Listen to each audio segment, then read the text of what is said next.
quelqu'un qu'on ne présente pas, non pas qu'il soit imprésentable, mais il est très connu. Donc Damien Labadie, chargé de recherche au CNRS, docteur de l'École pratique des hautes études en histoire des religions, bien connu pour tous ses travaux sur les langues et littératures de l'Orient chrétien, dans divers domaines culturels et ecclésiaux, qui enseigne également l'histoire de l'Église à la faculté Jean Calvin, Aix-en-Provence, l'iconographie et la littérature nubienne, comme d'ailleurs c'est le cas aussi dans le christianisme copte le plus ancien, est caractérisé par l'omniprésence de la croix, d'une croix de triomphe, une croix de vie. Et c'est de cela que vous allez nous parler. Merci de m'accorder ce temps pour vous présenter un aspect, un aspect assez original de la piété, de la spiritualité du christianisme nubien médiéval. Je vais montrer quelques éléments sur le motif de la croix. Alors, cela a été dit bien plus brillamment que je le fais maintenant, mais depuis le VIe siècle, la Nubie médiévale, composée des trois royaumes de Nobadi, Makuri et Lodi, fut le berceau d'une civilisation chrétienne puissamment originale sur le continent africain. Et pendant 1000 ans, s'épanouit sur le sol de l'Afrique orientale une culture fascinante, mais encore trop méconnue, nourrie des influences palestiniennes, byzantines et égyptiennes. Et ainsi, si la Nubie, en tant que civilisation chrétienne antique et médiévale, partage nombre d'aspects avec les autres espaces de l'écumène, elle a développé des traits propres, que ce soit dans le domaine de la liturgie, de la littérature, de l'art ou de l'architecture. Et une des illustrations les plus éloquentes du caractère spécifique du christianisme nubien réside dans sa vénération pour la croix. Instrument de la passion de Jésus-Christ, mais surtout signe de salut et de résurrection pour les chrétiens, la croix est un symbole universel du christianisme dont on trouve d'abondants témoignages en Nubie, malgré l'état, vous l'avez vu, assez souvent défectueux de la documentation archéologique et textuelle. Cependant, un recueil des mentions de la croix dans les textes et des représentations figurées subsistant à ce jour permet de tracer à grands traits les aspects les plus caractéristiques de la piété nubienne en faveur de la croix, une piété qui semble avoir été vivace.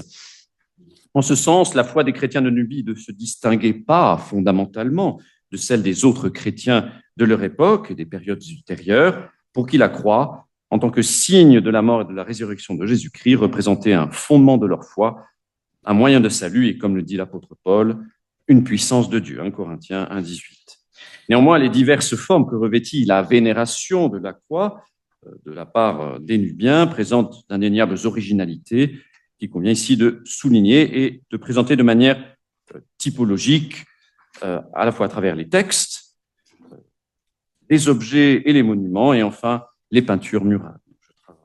Ça sera certes un survol, bien sûr, trop court, mais vous aurez un aperçu, disons, de cette expression de la vénération de la croix à travers les textes, les objets et les peintures. Alors, la vénération en faveur de la croix est tout d'abord attestée donc, par les textes, des plus brefs aux plus longs que nous possédions.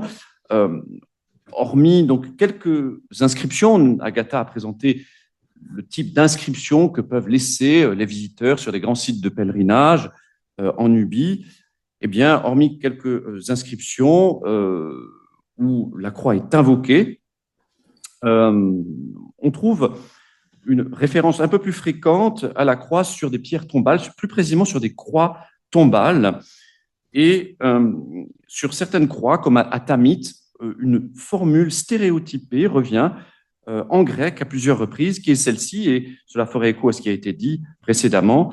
Il est rappelé le pouvoir salvifique de la croix au bénéfice du défunt. Et donc, on trouve quelques croix, donc ce sont des épitaphes, des croix sépulcrales, sur lesquelles il y a ces formules. Croix vivifiante, justement, croix vivifiante, accorde le repos à l'âme de ton serviteur.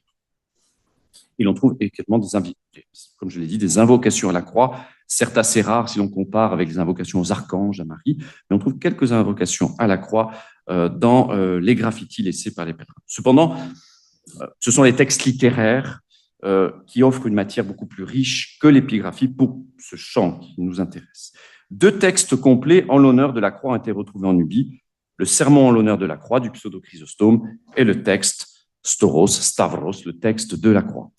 Vous allez me dire, 2 textes complets, c'est pas beaucoup, si, c'est énorme, 2 textes complets au regard de l'état de la documentation textuelle dans la Nubie médiévale.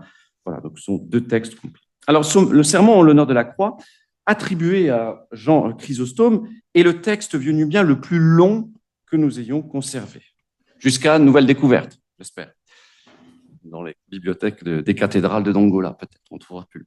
Cette homélie, copiée sur un codex en parchemin de 24 pages, fut repérée au cours des années 1963-1964 lors de fouilles menées à Seramato, Serra Est, en Obadie. Et cette découverte corrobore la popularité de la littérature chrysostomienne dans la Nubie médiévale, car plusieurs œuvres du père antiochien ont été trouvées en Nubie, que ce soit en vieux nubien, en copte ou en grec. Donc les œuvres de Chrysostome ou attribuées à Chrysostome, bon, c'est vrai pour d'autres parties du monde chrétien, de l'Orient chrétien, mais ont eu, semble-t-il, une circulation plutôt abondante en Nubie. Le sermon en l'honneur de la croix, connu généralement sous le titre latin de In Venerabilem Crucem Sermo, est une œuvre pseudépigraphique, c'est-à-dire que c'est une œuvre attribuée à Jean Chrysostome, mais elle n'est sûrement pas de saint. Il est transmis en grec par une 50aine de manuscrits, mais aussi en latin, syriaque, arménien, slavon-russe, arabe et gaze. Il a été d'ailleurs récemment édité et traduit du gaze dans le dernier ouvrage de Getachew Haile, The Veneration of the Holy Cross in the Ethiopian Tradition. Et donc, on a aussi une version gaze de ce texte. Alors, si on regarde un petit peu plus près cette version vieux nubienne du sermon en l'honneur de la croix, eh bien, on voit assez rapidement qu'il s'agit d'une traduction faite sur le grec, en tout cas ceux qui s'y sont penchés plus attentivement. Le manuscrit qui a été retrouvé est datable du XIe ou XIIe siècle, est une copie d'un manuscrit plus ancien, mais qui est perdu. Ainsi, les spécialistes proposent de dater la traduction de ce sermon grec en vieux nubien entre le VIe et le XIe siècle au plus tard. C'est une datation haute qui fait de cette version nubienne de ce sermon une des plus anciennes traductions du grec en vieux nubien. Et selon les hypothèses de Vincent van Gervenooy, il est probable que cette traduction eut une influence sur le développement et l'essor du vieux nubien comme langue littéraire et administrative des royaumes de Nubie. Et en outre, le fait que ce texte précis a été transmis, traduit et adapté en vieux nubien assez tôt, semble-t-il, dans l'histoire de la Nubie, manifeste l'attrait précoce de la spiritualité et de la liturgie nubienne pour le symbole de la croix. Alors, le sermon pseudo-chrysostomien se compose de plusieurs parties, dont la plus caractéristique, au centre, est une litanie doxologique en l'honneur de la croix. Après un long exorde, au cours duquel l'auteur appelle les auditeurs à prêter attention à ses paroles, l'homéliste appelle les fidèles à placer leur foi en Jésus, rappelant le sacrifice qu'il a consenti pour l'humanité. L'auteur conclut ainsi cette première partie, je le cite, « Et s'il a souffert, notre Seigneur n'a pas souffert à cause de lui-même, ni à cause de son Père, ni à cause du Saint-Esprit, mais c'est à cause des premiers-nés de l'homme, donc expression vieux nubienne, les premiers-nés de l'homme pour dire les êtres humains, l'humanité. C'est pour les premiers-nés de l'homme qu'il est devenu tout au moyen de la croix. » Et alors, le sermon enchaîne par une hymne centrée autour de la croix, constituée de brèves affirmations doxologiques, répétant à l'envi toutes les vertus et pouvoirs qui lui sont associés. En tout cas, vous avez un document qui circule, c'est la traduction anglaise de Brown de ce passage particulier. Non, je l'ai pas mis, mais en tout cas, vous avez, pour penser aux anglophones, vous pouvez lire quelques lignes de ce passage. Et il est dit, si vous souhaitez connaître le pouvoir de la croix, vous avez besoin d'écouter patiemment la louange à la gloire de la croix. Et la croix est l'espérance des chrétiens. La croix ressuscite les morts. La croix est le guide des aveugles. La croix est le guide des navigateurs. La croix est le réconfort des pauvres, etc., etc., etc. Je ne vais pas tout lire, c'est un peu répétitif, mais vous voyez, c'est l'originalité de ces répétitions qui constitue le cœur même de cette homélie pseudo-chrysostomienne. Et ensuite, après ce passage, après un rappel de l'origine divine de Jésus-Christ, l'auteur s'attarde sur la chute d'Adam et Ève, puis conclut son serment en déclarant que c'est par le bois de la croix que Jésus a réparé la faute du premier Adam. Et au texte, ce qui est intéressant, est joint un colophon, c'est un peu un appendice, une souscription, si vous voulez, assez lacunaire, qui signale que cette homélie fut copiée par un certain Banas, d'ailleurs dont le nom est écrit en arabe, à la demande d'un couple, un certain Uposingal. Alors le début du nom de ce monsieur est perdu, donc on a une lacune, et son épouse Étinée, puis l'ont déposé dans l'église de Jésus à Cérès, l'église de Jésus à Cérès. Donc c'est une œuvre pieuse finalement, qui a commandité, disons, ce couple, ils ont commandité la copie de cette homélie ils ont commandé à un certain Banas, puis ils ont fait déposer cette copie dans l'Église. Si on examine un petit peu ce texte, cette version vieux-nubienne avec l'original grec, eh bien, on remarque que cette traduction est un véritable tour de force. En effet, le traducteur est parvenu à rendre fidèlement le texte grec, tout en faisant preuve d'une certaine créativité, en vertu de laquelle il s'est efforcé d'adapter la structure de la langue source aux exigences syntaxiques du vieux-nubien. Et comme l'ont bien relevé Alexandros Tsakos et Vincent van Gervenooy, à titre de l'illustration, l'hymne à la croix, là dont vous avez un extrait sur l'exemplier, répond à une structure métrique précise. Chaque affirmation au sujet de la croix se conforme à un rythme de 12 syllabes, alors qu'une telle composition en 12 syllabes est absente de l'original grec. C'est curieux. Pourquoi le traducteur vieux-nubien s'est amusé, s'est efforcé, fait l'effort de composer finalement des dodécasyllabes. Par exemple, si on prend la formule « la croix et l'abstinence des vierges », eh bien, en vieux-nubien, c'est « staurosil parthenos gunadomartalo ». Et en fait, on a exactement 12 syllabes. Bon. Donc, c'est assez intéressant. On voit que la traduction de cette partie centrale de l'homélie fut en quelque sorte un prétexte pour le traducteur d'exercer tous ses talents rhétoriques afin de produire, sur la base du texte grec, une création hymnique originale qui exploite les ressources poétiques propres à la langue vieux-nubienne. Donc, ce n'est pas simplement une traduction, c'est une traduction, une adaptation poétique. Le second texte, vous l'avez ici, complet, presque complet, en l'honneur de la croix, c'est le texte de la croix, texte Stavros, est transmis en 2 versions. C'est intéressant, on l'a retrouvé en Nubie en 2 versions, une version copte saïdique, qui est dans le codex dit de Crasre-Louise, et une version en vieux nubien préservée dans un manuscrit retrouvé à Serra-Est. Ce qui est aussi intéressant, c'est de voir que ce texte, la version, en tout cas le manuscrit vieux nubien de ce texte, se termine par un colophon également, comme l'œuvre du pseudo-Chrysostome, le sermon du pseudo-Chrysostome.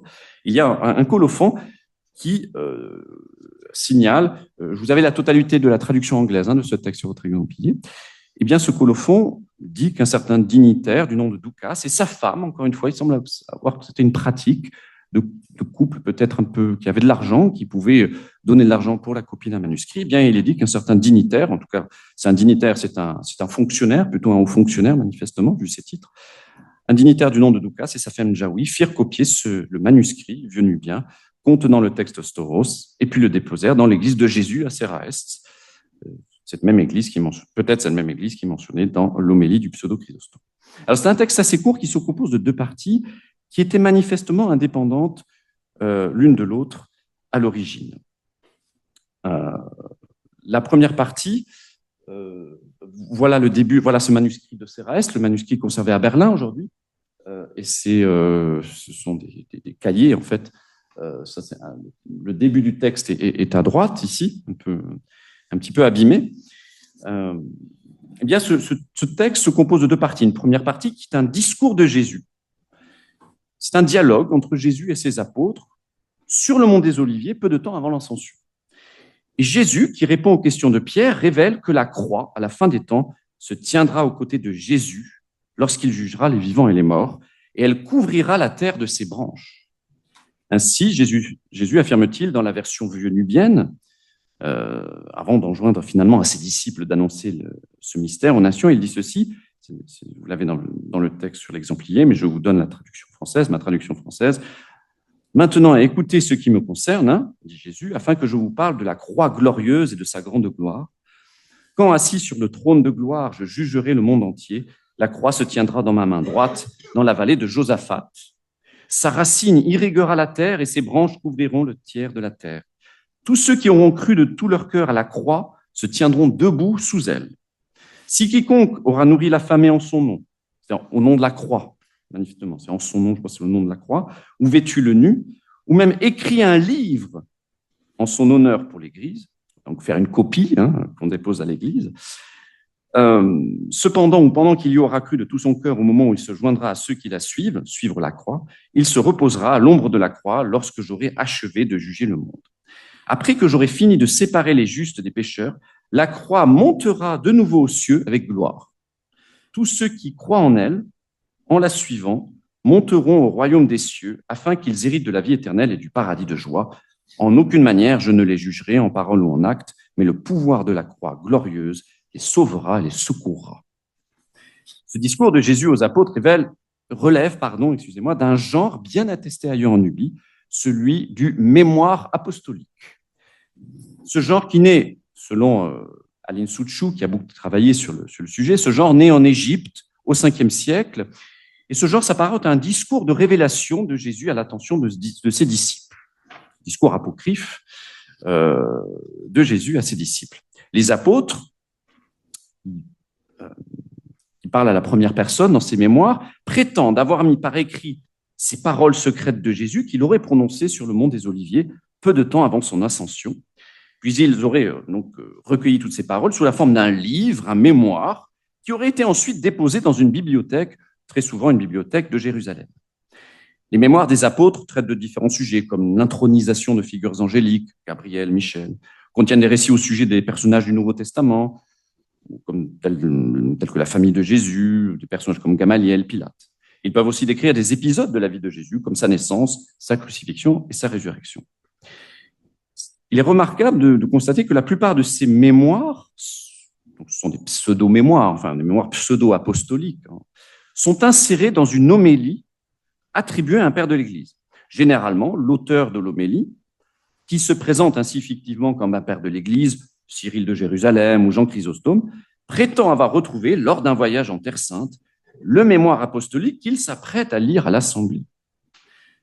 Signalons de plus que ce mémoire est la plupart du temps transcrit et inclus dans un sermon prononcé à l'occasion d'une fête, d'une solennité liturgique. Par exemple, dans l'Église copte, parce que c'est un usage en fait qui est bien attesté dans l'Église copte, on faisait lecture au cours d'une homélie d'un mémoire apostolique sur l'archange Michel lors de la fête copte de la Saint-Michel, le 12 du mois de Hator, ce qui correspond au 8 novembre du calendrier julien.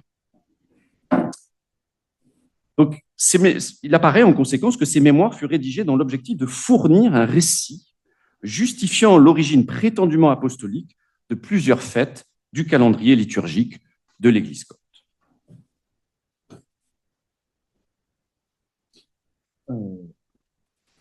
La seconde partie de ce texte, donc pour le nubien et le copte, se suivent en tout cas. Les deux, nous avons trouvé ces deux versions nubie. Pour la première partie, c'est à peu près le même texte. Mais simplement, quand on arrive à cette deuxième partie, eh bien, les choses changent un peu. Malgré une proximité de contenu, la version copte et la version nubienne divergent ici complètement. Le texte copte, pour sa part, se présente sous la forme d'une série de 4 hymnes de Jésus à la croix. Jésus appelle ses disciples à se placer autour de lui, puis, dès que Jésus entonne un hymne, celui-ci se met à danser autour de la croix. Jésus danse autour de la croix. Tandis que les apôtres répondent aux acclamations de leur maître en criant « Amen ». Cette scène de danse, pour le moins singulière, reprend, sous une forme abrégée, un passage d'un texte apocryphe, l'apocryphe de Berlin-Strasbourg, qui est un mémoire apostolique aussi, copte, préservé à l'état fragmentaire dans 2 manuscrits, un de Strasbourg et un autre de Berlin.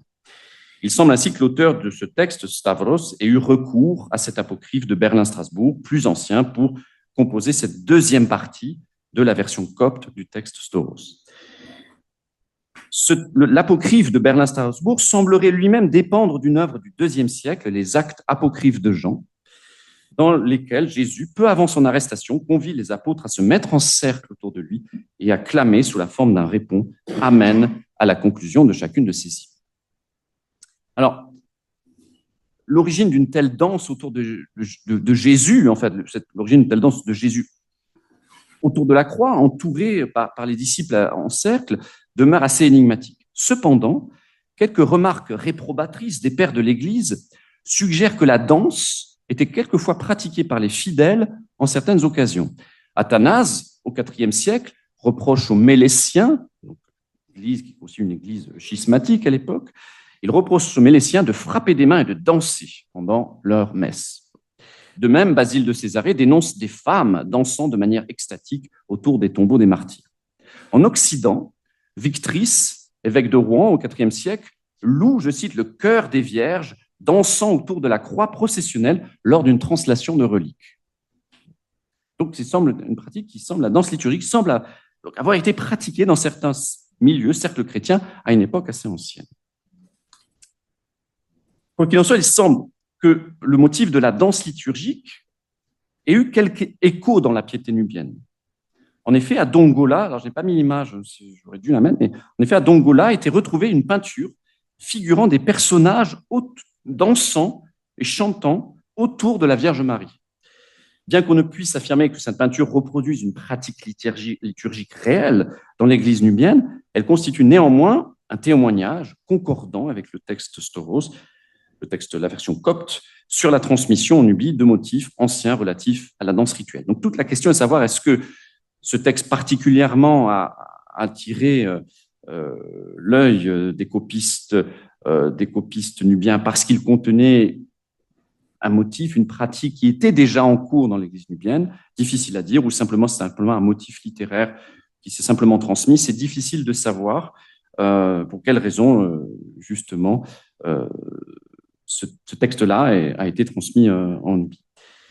Alors, si on reprend, on est toujours dans la deuxième partie, si on reprend la deuxième partie, mais là, cette fois-ci, du texte vieux nubien, donc dans le texte copte, on a la danse, et bien dans le texte vieux nubien, dans cette deuxième partie, on a une série d'affirmations doxologiques au sujet de la croix est l'espérance des chrétiens, la croix est la résurrection des morts, etc.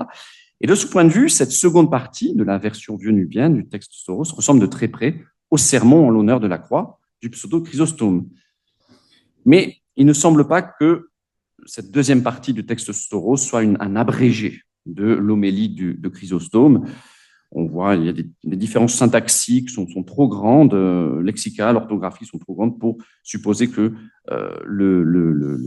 cette partie du texte vieux nubien soit un abrégé de l'homélie chrysostomienne.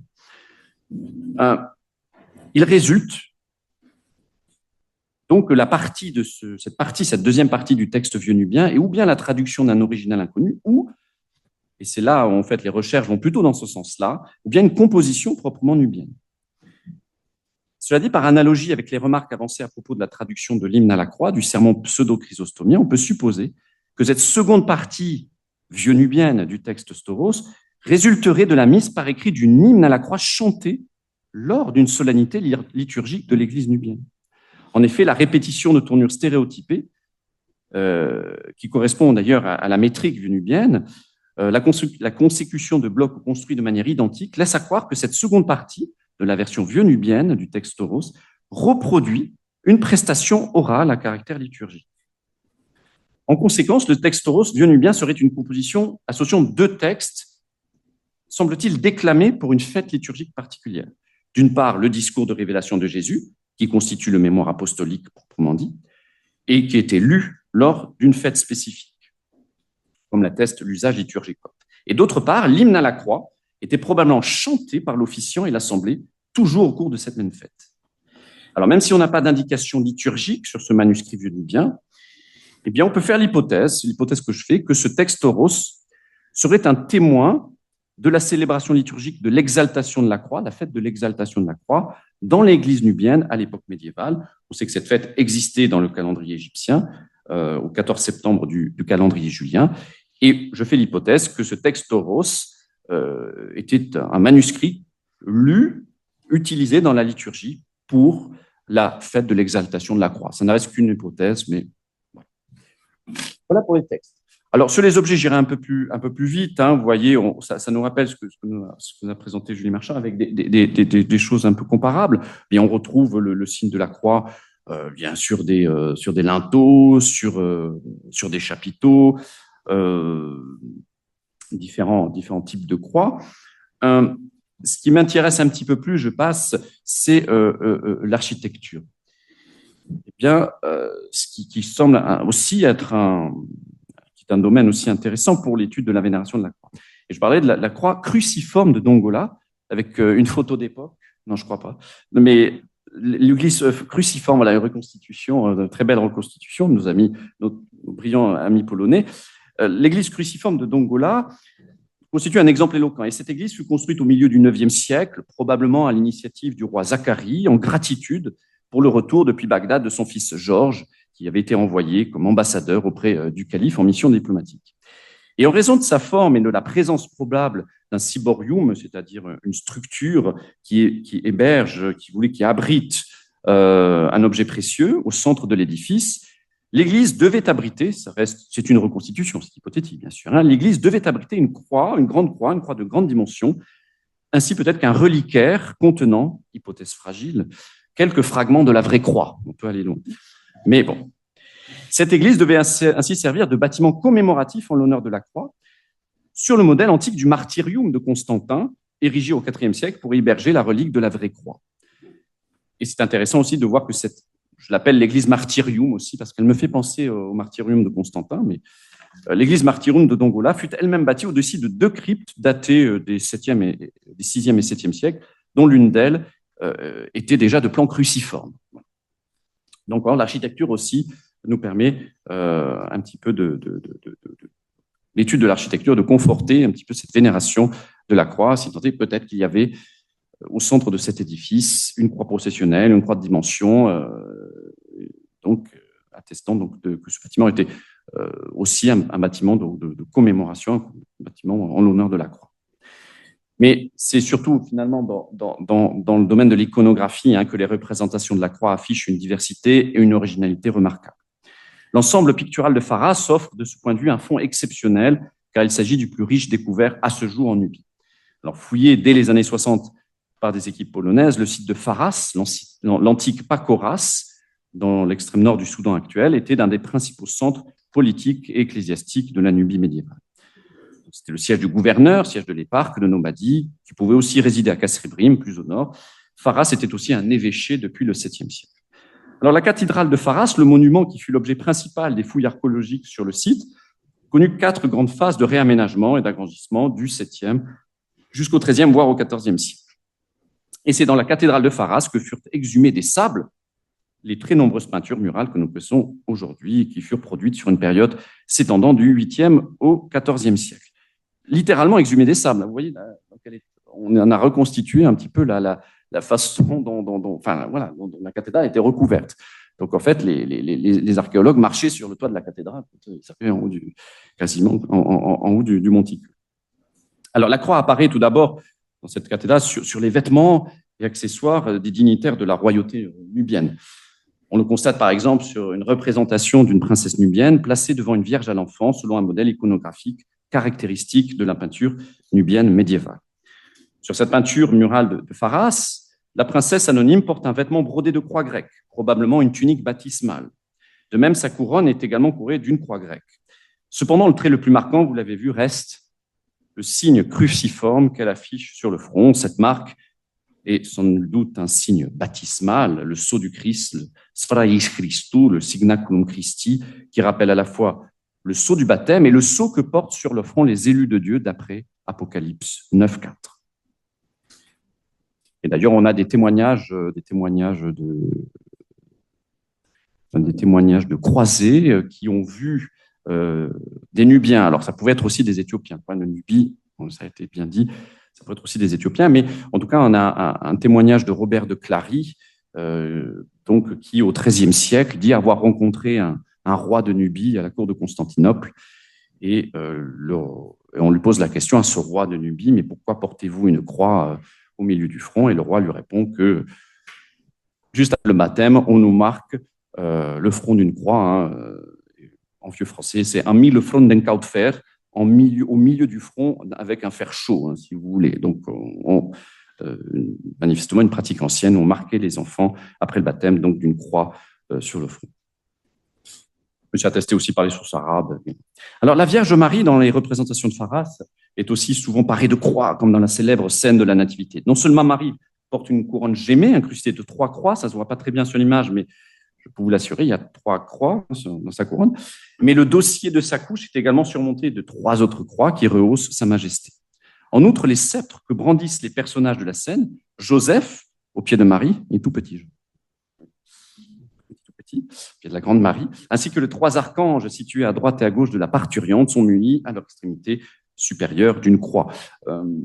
Cet attribut est bien attesté ailleurs à Pharas, comme on le voit sur d'autres représentations d'archanges, notamment celle de l'archange Michel. Alors, sur une autre image mettant en scène la Vierge et la Reine Mère, Marthe, une image qu'on a déjà vue plusieurs fois au cours de cette conférence, Marie est également coiffée d'une couronne munie de 3 croix, tandis que Marthe porte une couronne rehaussée d'une croix et tient également une croix manuelle. Voilà. Alors, naturellement, la croix est le plus souvent associée à Jésus-Christ dans l'art nubien. Une représentation assez originale que l'on retrouve, on a retrouvé encore à Pharas sous la forme. Pardonnez-moi, oui, c'est ça, j'y reviendrai. Une représentation assez originale que l'on a retrouvée à Pharas sous la forme d'une frise en relief, aussi d'une frise peinte, et celle d'un oiseau coiffé d'une croix, portant autour du cou un pendentif et tenant une petite croix dans son bec. Alors, cette image a été aussi décelée sur des vases liturgiques qui représentent cet oiseau entre 2 piliers, exactement comme sur la frise de Pharas. Alors, il y a des discussions pour savoir, on peut ouvrir la discussion pour savoir quelle est l'identité de cet oiseau, dont on a retrouvé des parallèles en Égypte. Certains pensent qu'il s'agit plutôt d'un aigle. J'y verrais plutôt le phénix. Alors, ça reste discuté, bien sûr. Symbole attesté dès l'époque antique, dénotant la mort et la résurrection de Jésus-Christ. D'ailleurs, que cette image a été retrouvée sur des calices destinés probablement à les cérémonies eucharistiques conforterait cette hypothèse du phénix plutôt que de l'aigle. On a effectivement. Mais la discussion est encore ouverte. La croix de la Passion de Jésus-Christ est également figurée dans une peinture de Pharas consacrée au cycle pascal. On y voit en particulier la déposition de la croix en haut à gauche, suivie à droite de la mise au tombeau par Joseph d'Arimathée et Nicodème. Il s'agit de l'unique, me semble-t-il, mais je peux dire des bêtises, mais il s'agit de l'unique représentation de la crucifixion de Jésus connue aujourd'hui dans l'art nubien. Mais la représentation la plus courante de Jésus sur la croix demeure toutefois la composition dite Majestas Crucis ou Majestas Crucis. Elle consiste en une croix latine ou grecque richement décorée de pierres précieuses, au centre de laquelle s'insère un médaillon représentant le Christ en buste. Aux 4 coins des bras de la croix apparaissent les 4 créatures de l'Apocalypse, auxquelles est attribué à chacune un nom, comme l'indiquent les légendes inscrites sur la peinture. On a Méliton pour l'homme, Peyoroution pour le taureau, Agamata pour l'aigle, Paramela pour le lion. J'ai trouvé dans des textes coptes, dans des textes magiques coptes, 2 parallèles pour ces noms-là, mais on les retrouve avec quelques variations. Et la croix, comme l'atteste une peinture de Pharas, peut être surmontée de l'inscription Jésus-Christ, sauveur du monde. Cette image revêt indéniablement une dimension eschatologique. Elle représente le triomphe final de l'agneau de Dieu, tenant le livre aux 7 sceaux, dont la victoire sur les forces du mal est chantée par les 4 vivants, comme l'affirme l'Apocalypse 19.4. Cette Majestas Crucis nubienne présente quelques traits remarquables. Notons d'abord la présence récurrente d'un nimbe inscrit d'une croix autour de la tête de Jésus. Dans les peintures de Pharas, Jésus est très généralement représenté ainsi, comme on le voit dans l'image de l'enfant Jésus dans la scène de la Nativité. Alors, on ne le voit pas très bien, mais dans les parties visibles de la croix, comme c'est ici, mais on le voit ailleurs, sont marquées chacune des lettres formant le groupe nominal grec hoon, qui signifie celui qui est. Il s'agit d'une réminiscence d'Apocalypse 4.8, donc on a hoon, en fait, les 3 lettres qui composent cette expression grecque, ce syntagme grec.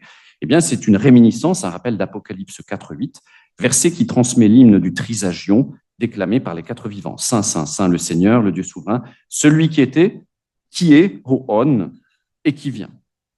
Ce nimbe inscrit d'une croix se révèle ainsi être un motif iconographique empreint d'une forte charge eschatologique et nourri justement du livre de l'Apocalypse, du matériau biblique de l'Apocalypse. Les guirlandes de clochettes sont également suspendues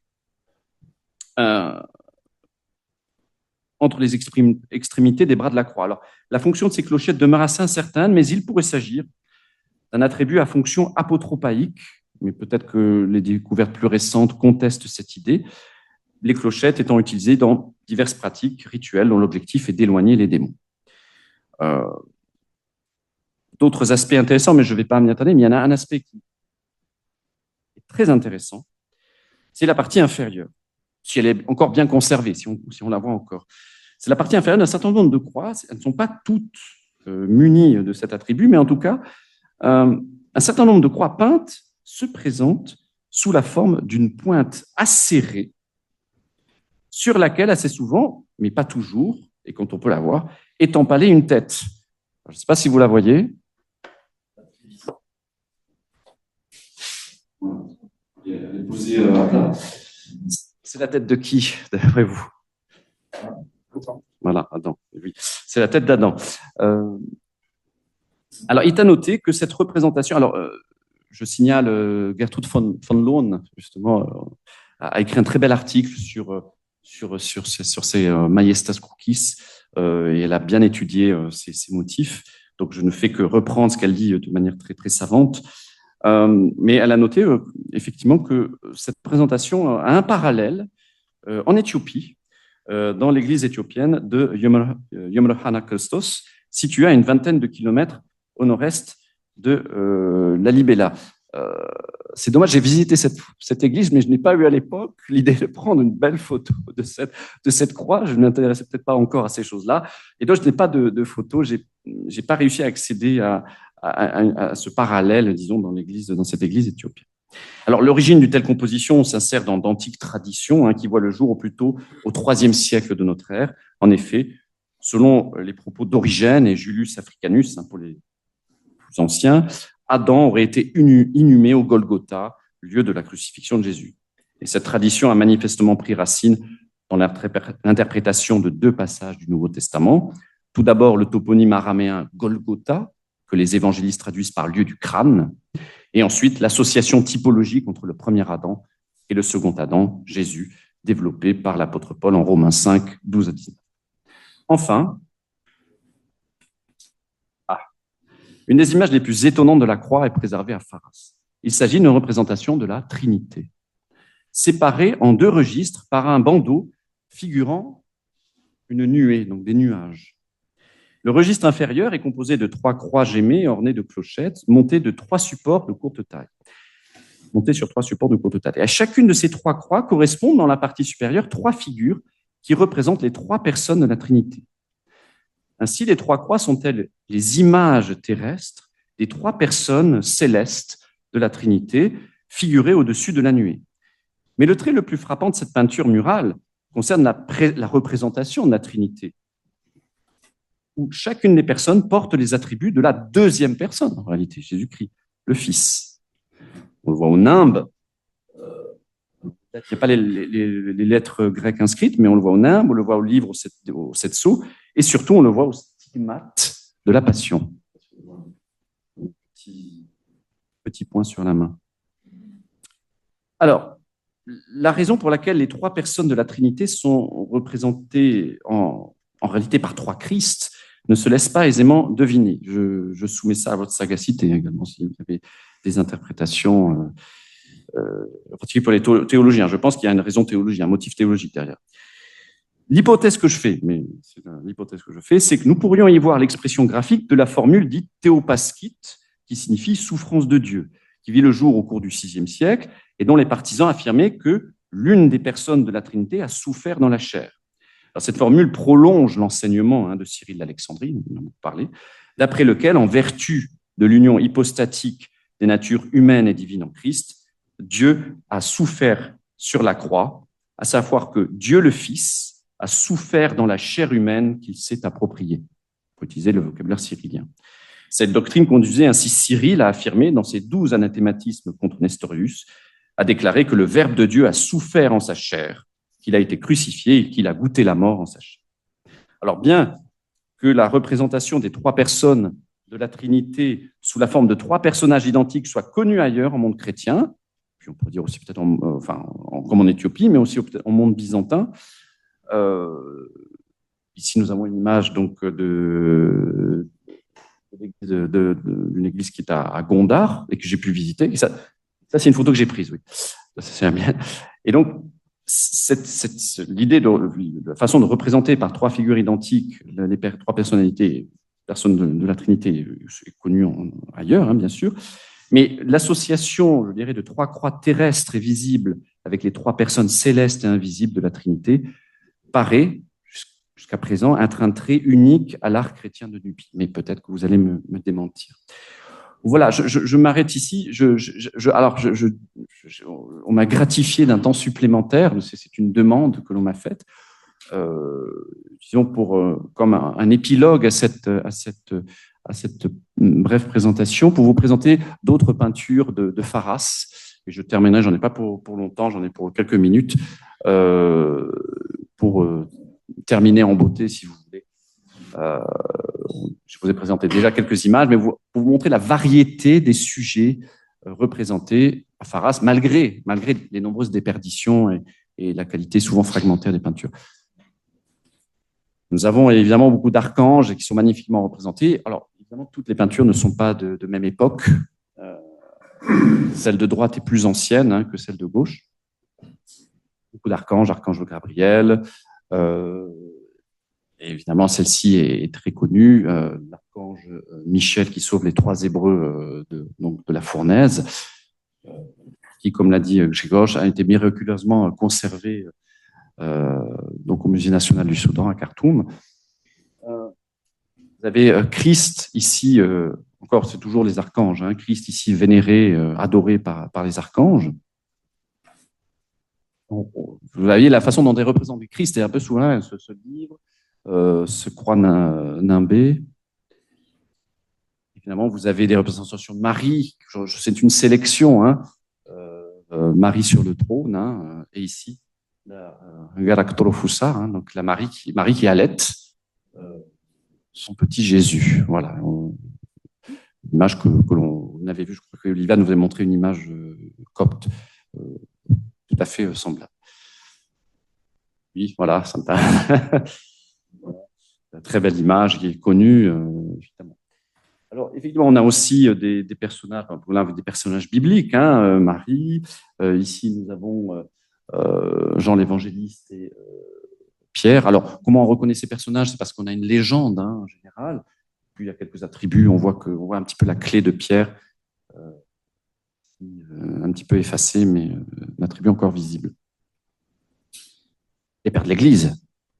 On connaissait Ignace d'Antioche, Jean Chrysostome et Épiphane de Salamine, qui sont représentés sur les murs de Farras. Donc,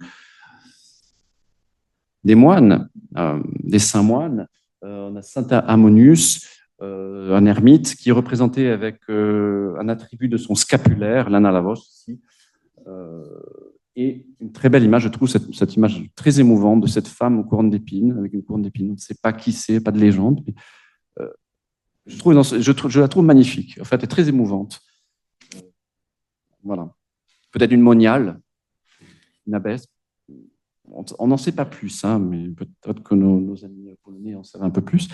Et puis, quelques beaux exemples d'évêques majestueusement vêtus. L'évêque Kyros, Cyr. Et nous avons toujours cette représentation qui est tout à fait caractéristique dans la peinture nubienne, où nous avons un personnage terrestre, un dignitaire, un évêque, qui est sous la protection, voilà, d'un personnage, d'un saint personnage, un personnage biblique, un saint personnage.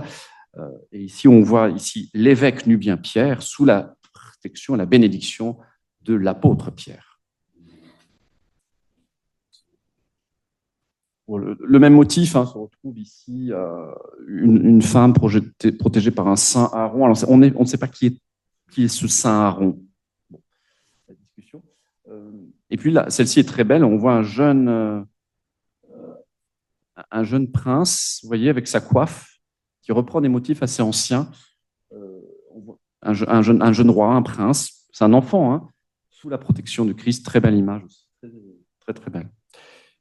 On ne connaît pas le nom de ce personnage.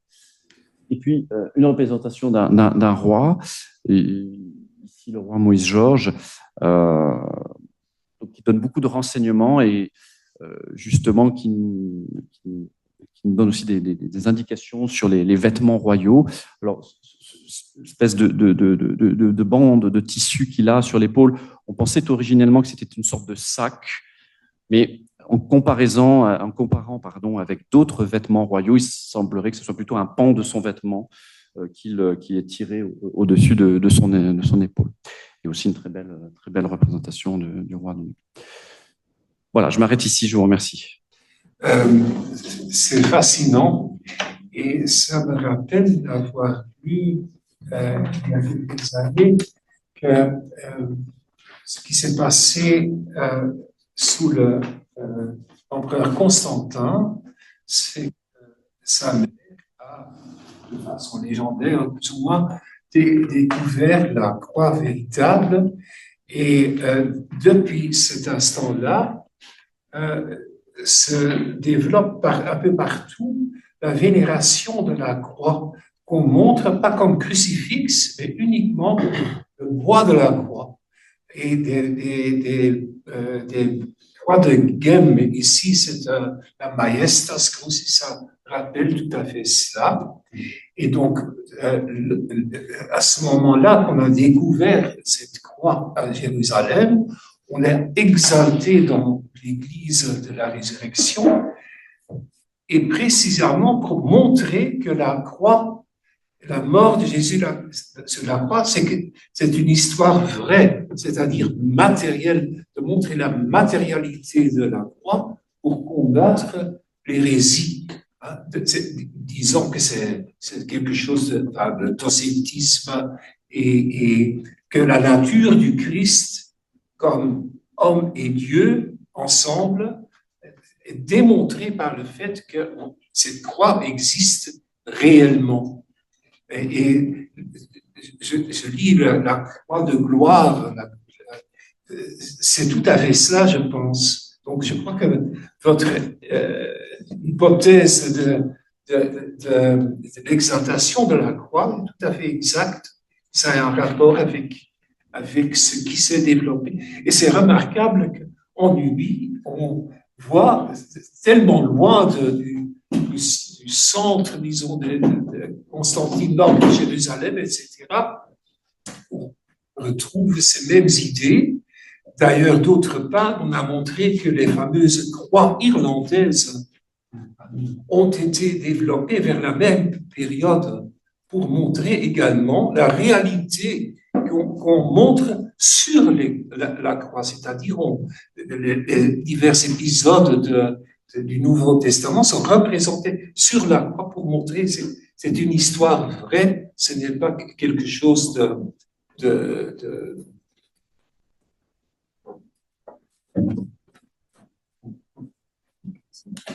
Merci beaucoup. Merci. Ce qui me frappe d'ailleurs, c'est que c'est toujours même en nubien, on ne traduit pas le mot, c'est storos, en copte aussi. Ça doit vouloir dire quelque chose, parce qu'au fond, c'est un objet qui leur était inconnu au départ.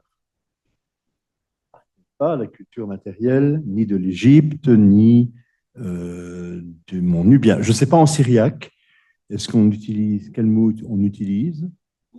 La croix. Storos aussi? Non, salive. Salive, comme en arabe. En tout cas, dans le domaine... mais évidemment, la Syrie a fait partie de l'Empire romain, donc la pratique de la crucifixion devait être connue. En Égypte et en Nubie pas. Donc l'objet en lui-même est étrange. C'est la non-traduction, à mon avis. Monsieur? Merci de m'avoir passé la parole. Ma question se situe au niveau de la réinterprétation théologique et symbolique de la croix, quelque chose qui a été connu comme un scandale. Comment cette chose peut d'un moment à l'autre, dans des conditions médiévales, changer, parce que la croix a été comme un supplice et tout, mais directement, il change en histoire de protection, en histoire de gloire. C'est cette transition que je voudrais comprendre.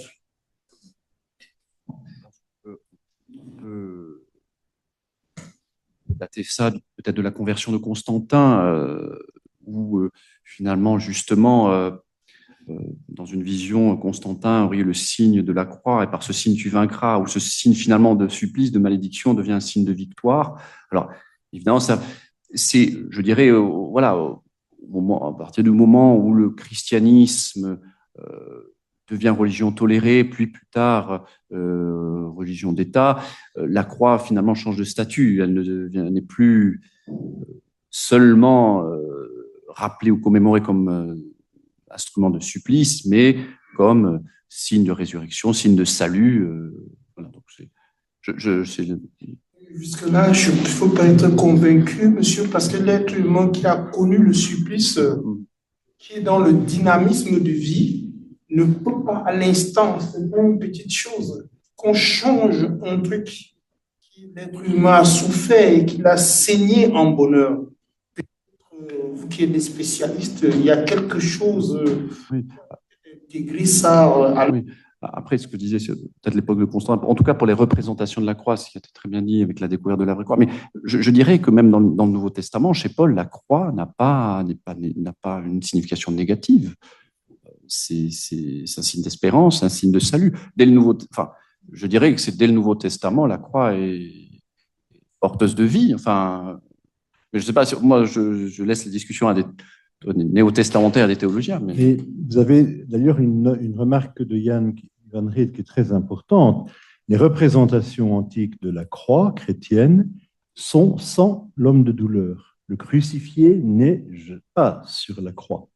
Et la croix, elle est rehaussée de pierreries, d'émeraudes. C'est la croix qui, par l'absence même du crucifié, d'instrument de souffrance et de scandale qu'elle était, devient le signe de la gloire. De même que, à Jérusalem, nous, bêtement, les Occidentaux, nous appelons l'Église le Saint-Sépulcre. Mais ce n'est pas le sépulcre qui est important. Les Grecs l'appellent l'anastasis, la résurrection. L'important n'est pas le tombeau, c'est qu'il est vide. De même que la croix est vide, parce qu'elle est devenue instrument du salut. Il y a un livre extraordinaire de Marie-Christine Sepierre qui montre comment, c'est dans le Moyen-Âge occidental, enfin, déjà évidemment l'évangéliaire de Raboula, où on commence à représenter l'homme de douleur. Mais en Orient, l'évangéliaire de Raboula, le Christ sur la croix, il est triomphant. Et il est vêtu d'un manteau de roi. Tandis qu'en Orient, en Occident, on va petit à petit revenir, mais pas dans nos cathédrales. Dans les cathédrales, la croix est toujours représentée sans le crucifié, sauf à la fin, vers le XIVe siècle, je ne sais plus où, on voit. Mais c'est très important, je crois, le fait que le Christ soit représenté ou ne soit pas représenté. Regardez la parole de la Sainte Femme, qui vont au tombeau, elle dit, qu'est-ce que vous faites ici? Il vous précède en Galilée. Et la Galilée, c'est hors de la tourbe de Jérusalem, c'est la victoire finalement du ressuscité.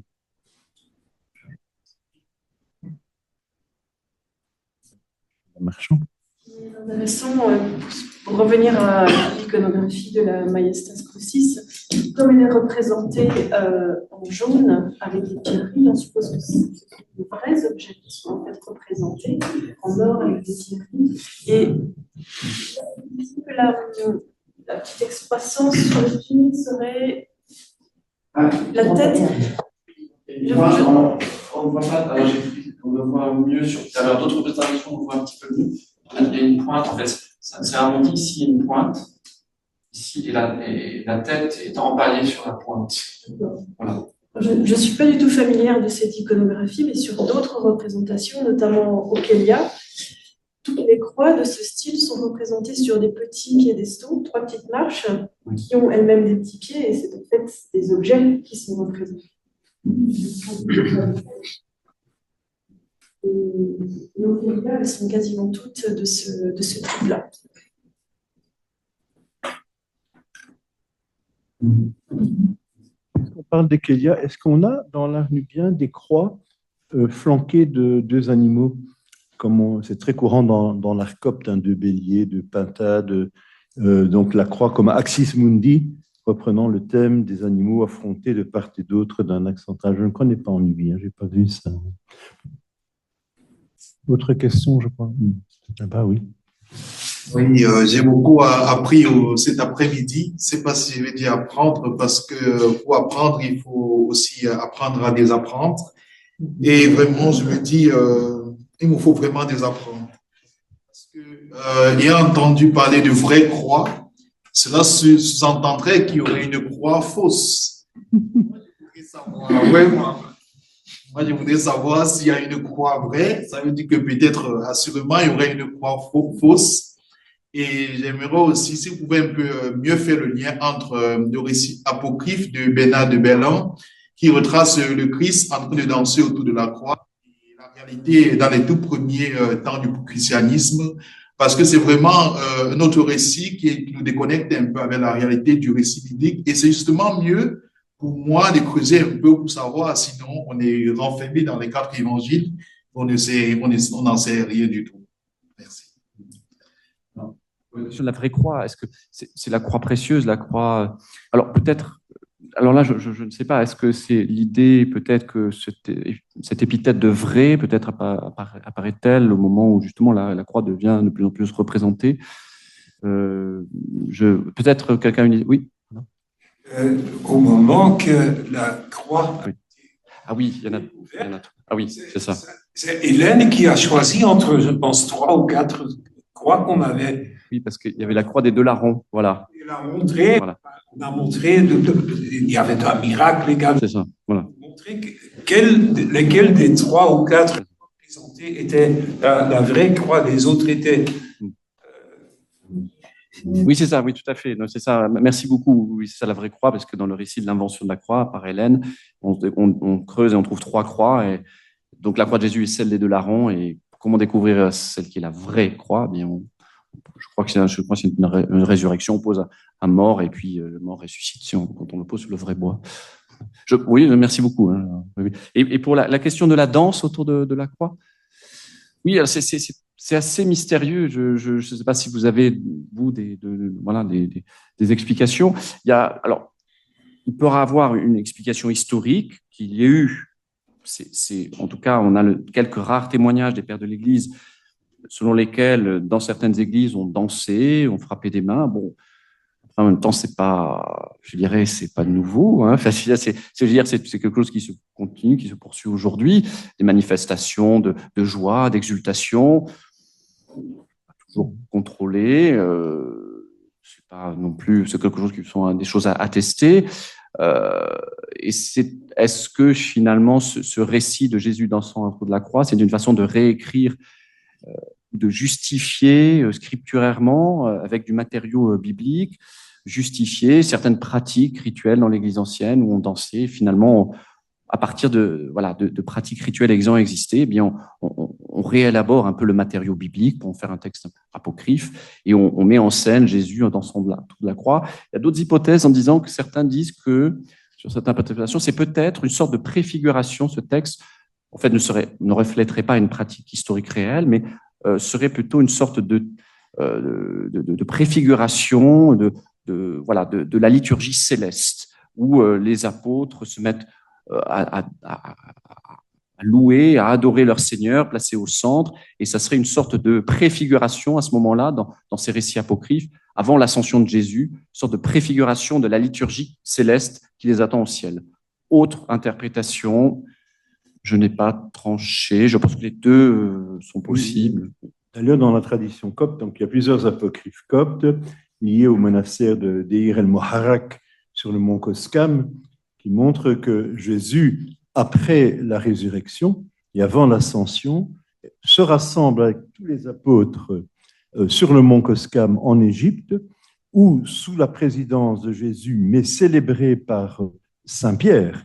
Et je remarque l'importance de Pierre dans l'iconographie nubienne. Donc, Pierre célèbre la première Eucharistie sur l'autel du monastère du mont Koscam en Égypte. Et quand vous allez au monastère actuellement, on vous montre l'autel sur lequel a été célébrée la première Eucharistie, présidée par Jésus, entouré de tous les apôtres, et c'est Saint-Pierre qui célèbre lui-même. C'est extraordinaire.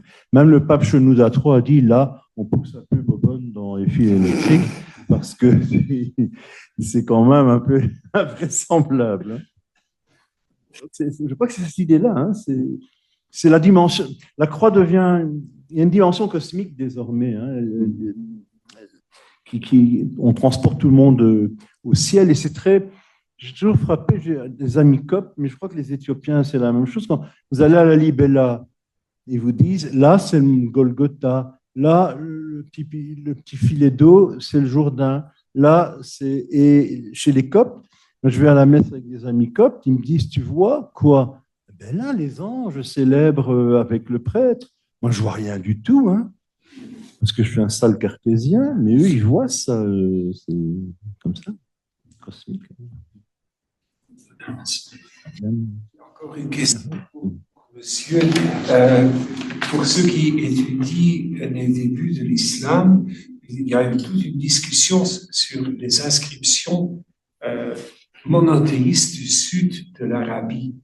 Il y en a qui sont clairement chrétiennes, d'autres sont probablement juives, et une série où on ne sait pas. Alors, je me pose la question, est-ce que toutes ces inscriptions sont-elles toutes chrétiennes, ou est-ce qu'il y a la possibilité qu'il y a entre ces inscriptions également des inscriptions juives? No, I can say with absolute certainty. I understand French, so no worries. With absolute certainty, we have only, unless they are Arabic and clearly Muslim, all of the epitaphs are Christian.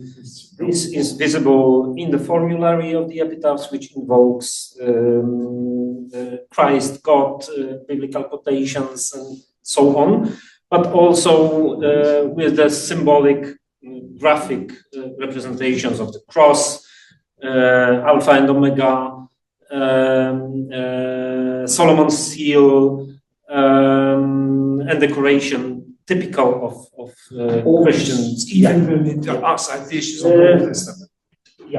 Yeah, and we have so far no evidence of a Jewish community ever being present in Christian. One manuscript from Dongola. There's in Hebrew, which is unpublished. Unpublished. So, but it's kept in museum of Warsaw. Okay, I didn't know.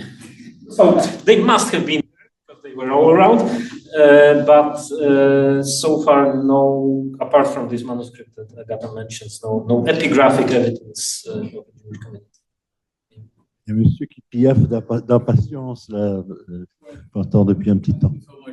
Sorry for shifting the language actually. I have noticed some sort of iconographic connection with the Aksumite civilization or the Ethiopian from the current presentation. But my question to the previous presenters were, did you find some sort of texts in as you excavate that civilization? Ethiopic texts? Again, no. What we have, it's not connected with Christian Nubia because it comes from 16th century, I think, of Takla Alpha.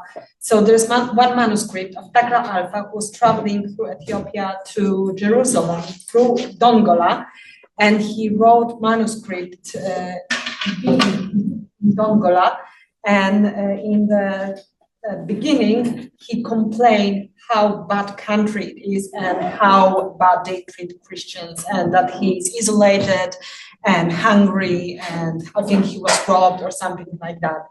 So that, except that I think we have one or two more attestations.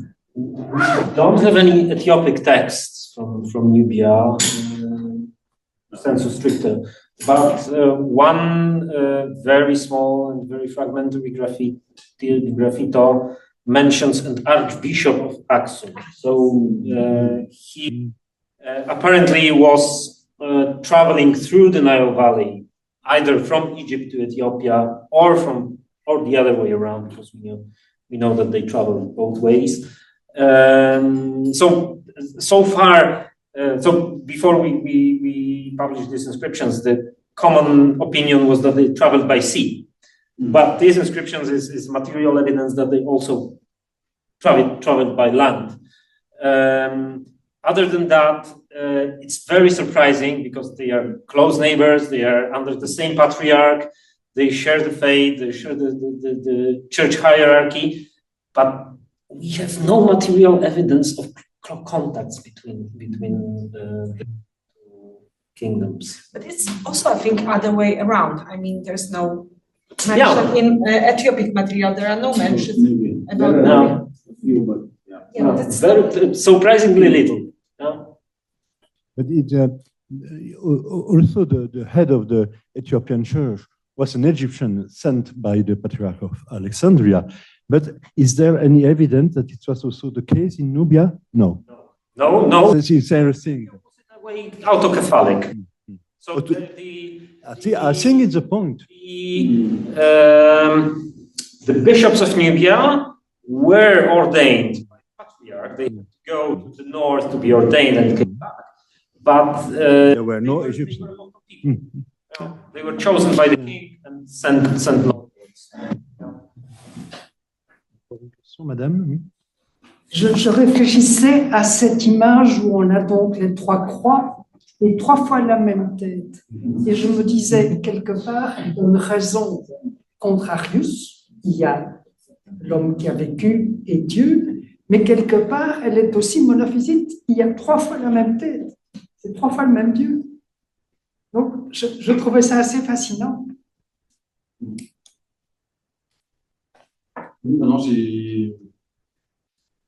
Alors que d'habitude, il y a une colombe ou il y a... Ça, c'est occidental, hein, la colombe. Mais donc, justement. Je peux voir ça dans un seul Dieu. Oui, c'est-à-dire que la personne du Père, la personne du Fils et la personne de l'Esprit, ce que les orientaux nous reprochent aux occidentaux, et singulièrement aux protestants, c'est à cause du filioque d'avoir dévalué le Saint-Esprit, d'en avoir fait un sous-produit de la Trinité, puisqu'il dépend des deux autres.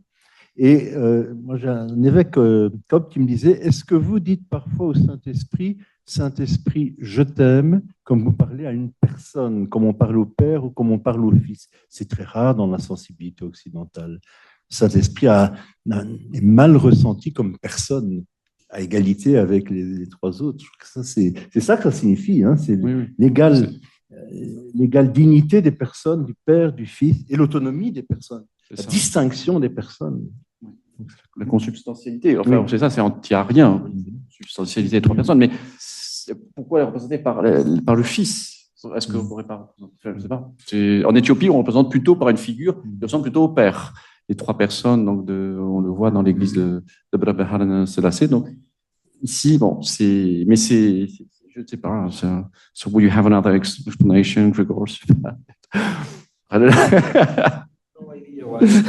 que je dirais plutôt, c'est que dans l'image du dessus, on a plutôt une tendance de ce qu'on appelle le théopaschitisme, l'idée selon laquelle le Père aurait souffert sur la croix, puisque vous voyez que les trois personnages sont nimbés d'un nimbe crucifère.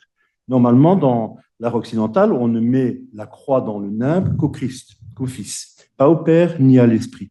Ici, le Père, le Fils et l'Esprit sont nimbés, ont une auréole cruciforme. C'est peut-être une petite tendance théopaschitisme, paschite, comme on dit.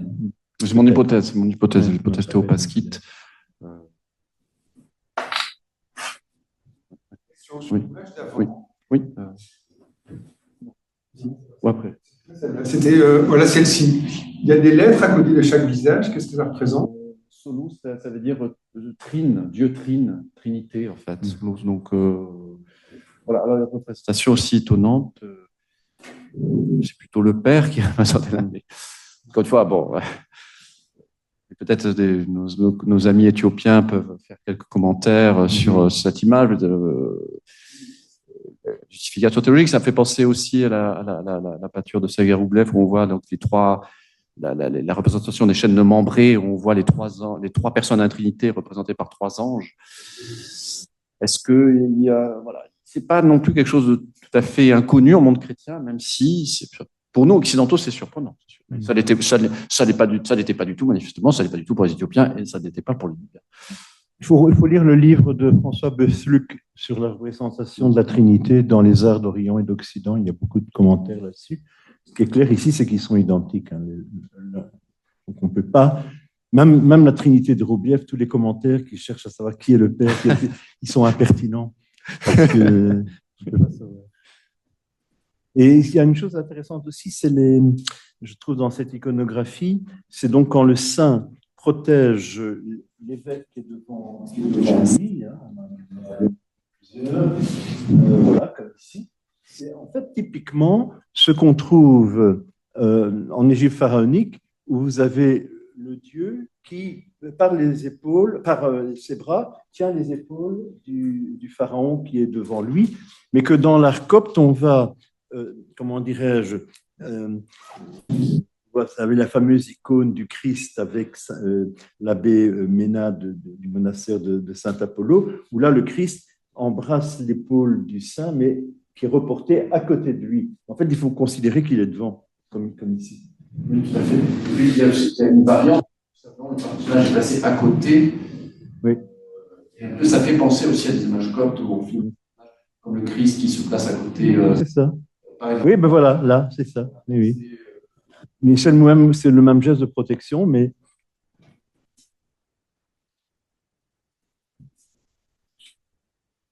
Actually, we now think of our friends who studied this